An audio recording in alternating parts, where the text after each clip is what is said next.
D&D Beyond launches its own maps tool, but is it any good?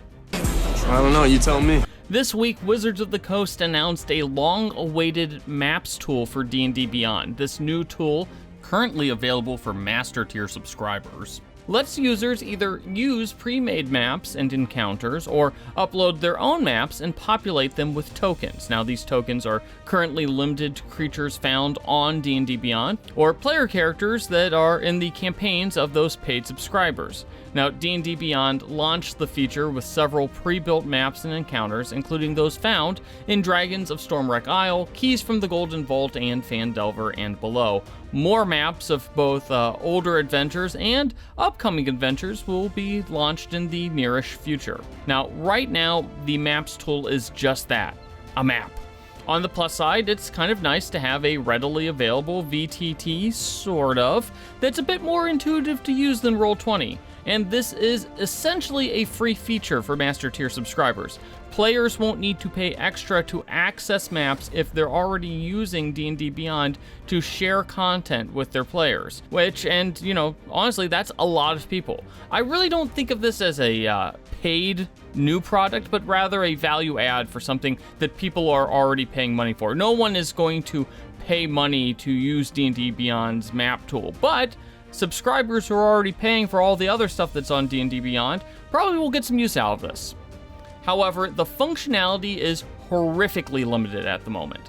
While the simplicity of the maps tool is nice and a little refreshing if you've dealt with some of the bloated VTTs out there, players will still need to have multiple browser tabs open if they want to view their character sheet or roll digital dice. That feels like a huge miss. And also, there's no way for the DM to flag or mark tokens, which can make tracking conditions or marking a specific enemy a little bit difficult. There's also no way to ping on the map to draw attention to certain features, and there's no measurement tool, which that seems really freaking silly.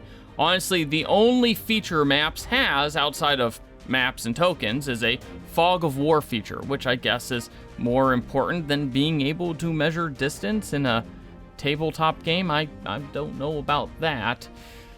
Perhaps the most important thing to come out of this new Maps thing is that the Maps product isn't supposed to be a replacement for the 3D VTT engine that Wizards of the Coast is also developing for Dungeons & Dragons. In fact, it's supposed to be an alternative for players, a way for folks to play D&D on their computer without having to pay for, whatever features come with that Unreal Engine-powered VTT.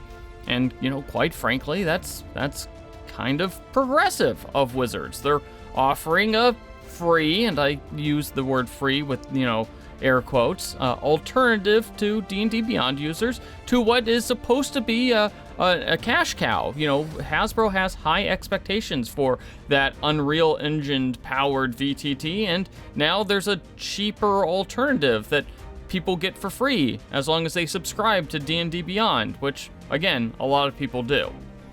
The big question here is whether Wizards will continue to support maps when the, Unreal Engine VTT is released, and whether they'll ever devote enough time and resources to make it something that can actually compete with the much bigger and more established VTTs out there. Let's face it, no one who is currently using Roll20 and likes Roll20 is going to switch over to D&D Beyond Maps. But if you're not using those and you're looking for something that, you're already kind of paying for if you have a Master Tier subscription, that's where Maps comes in, I guess. So, are you going to use the D&D Beyond Maps feature? Let us know in the comments, and don't forget to hit those like and subscribe buttons.